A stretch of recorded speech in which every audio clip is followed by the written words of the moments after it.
பாஷாஸ் கிச்சனில் இன்றைக்கி நம்ம பார்க்க போகிறது ஒரு ஈஸியான பிரேக்ஃபாஸ்ட் ரெசிபி ரவா கிச்சடி. ரவா கிச்சடி எப்படி செய்கிறது அப்படின்றத இந்த வீடியோவில் வாங்க பார்க்கலாம். ஸோ ரவா கிச்சடி செய்கிறதுக்கு ஃபஸ்ட்டு இங்கே ஒரு ஹெவி பாட்டம் பேன் எடுத்திருக்கேன். அதில் 1 டேபிள் ஸ்பூன் நெய் ஊற்றிருக்கேன். 1 ஸ்பூன் வந்து நார்மல் எண்ணெய் ஊற்றிருக்கேன். ஸோ நெய்யும் எண்ணெயும் கலந்து இதில் நான் ஊற்றுறேன். ஏன்னா நம்ம கடைசியாக ரவை கிச்சடி செஞ்சதுக்கப்புறமும் நெய் ஊற்றுவோம். அதனால் ஒரே 1 டேபிள் ஸ்பூன் தான் இதில் நான் நெய் ஊற்றிருக்கேன். ஸோ எப்பயுமே ரவை கிச்சடி செய்கிறதுக்கு இந்த மாதிரி பாட்டம் வந்து ஹெவியாக இருக்கிற பேனாக எடுத்துக்கோங்க. ஏதாச்சும் ஒரு இலிப்சட்டி எடுத்துக்கலாம், இல்லைன்னா கடாய் கூட நீங்கள் எடுத்துக்கலாம். நல்லா பாட்டம் ஹெவியாக இருக்கிறது, அப்போ தான் அடியில் உங்களுக்கு பிடிக்காமல் இருக்கும். இப்போ எண்ணெய் சூடானதுக்கப்புறமா இதை நான் கடுகு உளுந்தம்பருப்பு போட்டு தாளிக்கிறேன். ஒரு 1/2 ஸ்பூன் கடுகு, 1/2 ஸ்பூன் உளுந்தம்பருப்பு போட்டால் போதும். கடுகு உளுந்தம்பருப்பு தாளிக்கிற டைமில் நீங்கள் அதுக்கு முன்னாடி இது செய்கிறதுக்கு முன்னாடியே ரவையை நல்லா ட்ரை ரோஸ்ட் பண்ணி எடுத்துக்கோங்க. சின்ன ரவையாக இருந்தாலும் சரி, பெரிய ரவையாக இருந்தாலும் சரி, எது நீங்கள் செஞ்சாலும் சரி, இல்லை ரோஸ்டட் ரவை நீங்கள் பேக்கெட்டில் வாங்குறதா இருந்தாலும் சரி, எல்லாத்தையுமே நீங்கள் ட்ரை ரோஸ்ட் பண்ணி வச்சுக்கோங்க. இல்லை நீங்கள் லூஸில் வாங்குறீங்கன்னா கண்டிப்பாகவே ட்ரை ரோஸ்ட் பண்ணணும். அப்போ தான் உங்களுக்கு வந்து கிச்சடி நல்லா வரும். ஸோ இப்போ கடுகு உளுந்தம்பருப்பு போட்டதுக்கப்புறமா அதை நான் ஒரு 4 துண்டு வந்து இஞ்சி சேர்த்துருக்கேன். அதுக்கப்புறம் இதில் வெங்காயமும் கருவேப்பிலையும் சேர்த்துருக்கேன். ஸோ வெங்காயமும் கருவேப்பிலையும் இதில் நல்லா வதக்கிக்கிறேன். ஒரு 2 கிளாஸ் ரவை வந்து இங்கே நான் எடுத்திருக்கேன். அதுக்கு ஒரு 2 வெங்காயம் வந்து இதுக்கு நான் நறுக்கியிருக்கேன். ஒரு 10லேருந்து 15 கருவேப்பிலை எல்லாத்தையும் சேர்த்து நல்லா வதக்கிடுங்க. ஸோ இப்போ நம்ம இதில் காயும் போட்டு வேக வைக்க போகிறோம் அப்படின்றதுனால, காயெல்லாம் போட்டு தான் இந்த கிச்சடி செய்ய போகிறோம் அப்படின்றதுனால வெங்காயம் கொஞ்சம் போட்டு ஒரு நிமிஷத்துலேயே வந்து நம்ம காயும் அதில் வந்து சேர்த்துடலாம். ஏன்னா காயும் வெங்காயமும் ஒன்றா சேர்ந்தே வேகட்டும். நம்ம தண்ணியெல்லாம் ஊற்றி இதை வேக வைக்க போகிறது கிடையாது. அதனால வெங்காயம் போட்டு ஒரு நிமிஷத்துலேயே நான் இதுக்கு தேவையான கேரட், பீன்ஸு, பச்சை பட்டாணி எடுத்திருக்கேன். அப்புறம் 2 பச்சை மிளகா கீரி இதில் சேர்த்துருக்கேன். ஸோ இப்போ வெங்காயத்தோடு சேர்த்து எல்லாத்தையும் நல்லா வதக்கினதுக்கப்புறமா ஒரு 2லேருந்து 3 நிமிஷத்துக்கு அப்புறம் இதில் நம்ம மஞ்சத்தூள் சேர்த்துக்கலாம். ஸோ மசாலா ரொம்ப நிறையா கிடையாது, கொஞ்சமாக இதில் மஞ்சத்தூள், அப்புறம் வந்து கொஞ்சம் இதில் கலந்து தூள் சேர்த்துக்கிறேன். உங்கள்கிட்ட கலந்து தூள் இல்லை அப்படின்னா மிளகாத்தூள் சேர்த்துக்கலாம். 1 ஸ்பூன் வந்து இந்த காய்க்கு தேவையான உப்பு மட்டும்தான் இதில் சேர்த்துருக்கேன். எல்லாத்தையும் சேர்த்துட்டு எல்லோரும் நல்லா மிக்ஸ் பண்ணிக்கிறேன். மிக்ஸ் பண்ணிவிட்டு இப்போ இந்த காயை வந்து இந்த எண்ணெயில் கொஞ்சம் வதங்க விடணும். ஒரு 2லேருந்து 3 நிமிஷம் இது நல்லா வதங்கட்டும். அதுக்கப்புறமா இதை நம்ம தண்ணி ஊற்றணும். ஸோ இப்போ இங்கே ரவையும் நான் நல்லா ட்ரை ரோஸ்ட் பண்ணி எடுத்து வச்சுருக்கேன். இது நான் லூஸில் வாங்கின ரவை தான், அதனால் நான் ட்ரை ரோஸ்ட் பண்ணிட்டேன். ஸோ இப்போ இதுக்கு தேவையான தண்ணி ஊற்றுறேன். ஸோ ரவை கிச்சடியோ இல்லை ரவை உப்புமாவோ செய்கிறதுக்கு எப்பயுமே இந்த தண்ணி தான் ரொம்ப ரொம்ப இம்பார்ட்டண்ட்.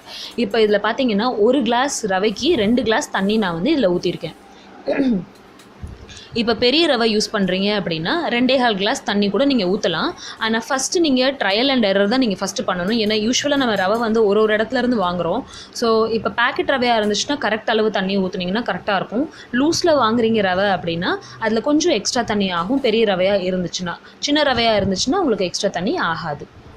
அதனால நீங்கள் யூஸ்வலாக நீங்கள் செய்யும்போது ஃபஸ்ட்டு 1 கிளாஸ் ரவைக்கு 2 கிளாஸ் தண்ணி ஊற்றி ட்ரை பண்ணி பாருங்கள்.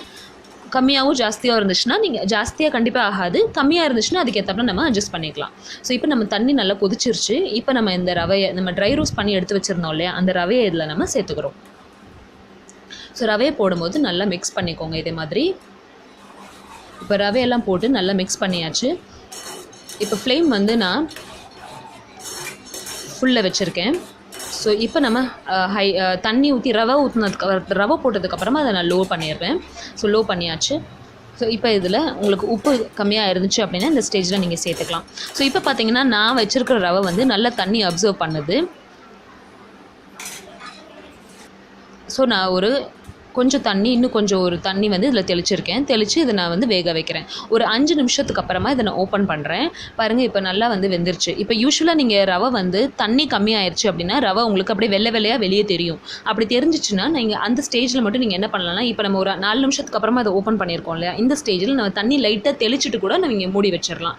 தண்ணி தெளிச்சிங்க அப்படின்னா தண்ணி வந்து ஜாஸ்தி ஆகாது, குழையவும் செய்யாது. ஸோ இப்போ இதுக்கு தண்ணி கரெக்டாக இருக்கிறதுனால நான் ஒரு 2 ஸ்பூன் எண்ணெய் மட்டும் சைட்லலாம் ஊற்றிட்டு மறுபடியும் இதை நான் மூடி வச்சிடுறேன். ஒரு 4 நிமிஷம் இதை வந்து மூடி வச்சதுக்கப்புறமா இதை நான் ஓப்பன் பண்ணுறேன்.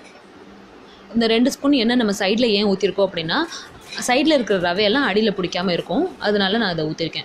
ஸோ இப்போ பார்த்தீங்கன்னா நம்ம தண்ணி நல்லா ட்ரை ஆயிடுச்சு, ரவையும் நல்லா வெந்துருச்சு. ஸோ யூஸ்வலாக நீங்கள் ரவை கிச்சடி செய்யும்போது எந்த ரவை யூஸ் பண்ணுறீங்க அப்படின்றது தான் இம்பார்ட்டண்ட். நீங்கள் எந்த ரவை செஞ்சாலும் சரி கரெக்டான தண்ணி ஊற்றிட்டிங்கன்னா உங்களுக்கு ரவை கிச்சடி நல்லா வரும்.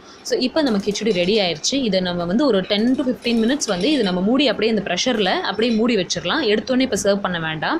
இப்போ நம்ம வந்து மூடி வைக்க போகிறோம். ஸோ மூடி வைக்கிறதுக்கு முன்னாடி 1 டேபிள் ஸ்பூன் இதில் வந்து நான் நெய் ஊற்றிருக்கேன்.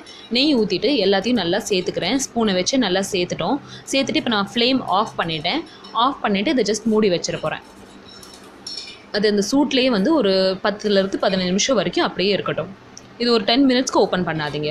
ஒரு 10 மினிட்ஸ்க்கு அப்புறமா எடுத்து இப்போ நான் இதை சர்வ் பண்ணுறதுக்கு ஓப்பன் பண்ணுறேன். ஸோ இப்போ பாருங்கள், நம்ம ரவை கிச்சடி சூப்பராக ரெடி ஆயிடுச்சு. இதை நீங்கள் அப்படியே விட்டுட்டிங்கன்னா கூட அடியில் பிடிக்கிற மாதிரி, அடியில் வந்து உங்களுக்கு ப்ரௌனாக இருந்தால் கூட நீங்கள் நெய்யோ எண்ணெயோ ஊற்றிருக்கிறதுனால நல்ல கிறிஸ்பி ஆயிருமே தவிர உங்களுக்கு அடியில் பிடிக்காது. அதனால் நீங்கள் எப்போயுமே இதை மூடி ஒரு 10 மினிட்ஸ் இந்த மாதிரி தம்மில் வச்சுருங்க, எண்ணெய் ஊற்றி இல்லை நெய் ஊற்றி. அப்போ வந்து உங்களுக்கு அந்த ரவை கிச்சடி வந்து அடியில் பிடிக்கவே பிடிக்காது. ஸோ இந்த மாதிரி ஒரு ஈஸியான பிரேக்ஃபாஸ்ட் ரெசிபி, ஒரு 15 to 20 மினிட்ஸ் ரெடி ஆகிற இந்த பிரேக்ஃபாஸ்ட் ரெசிபி உங்கள் வீட்டில் இருக்கிற எல்லாருக்கும் செஞ்சு கொடுங்க. அண்ட் இந்த டிஷ் உங்களுக்கு எப்படி வந்துச்சு அப்படின்றது என்கிட்ட சொல்லுங்கள். இந்த டிஷ் உங்களுக்கு பிடிச்சிருந்துச்சு அப்படின்னா என்னோட சேனலை கண்டிப்பாக சப்ஸ்கிரைப் பண்ணுங்கள். தேங்க்யூ ஸோ மச் ஃபார் வாட்சிங்.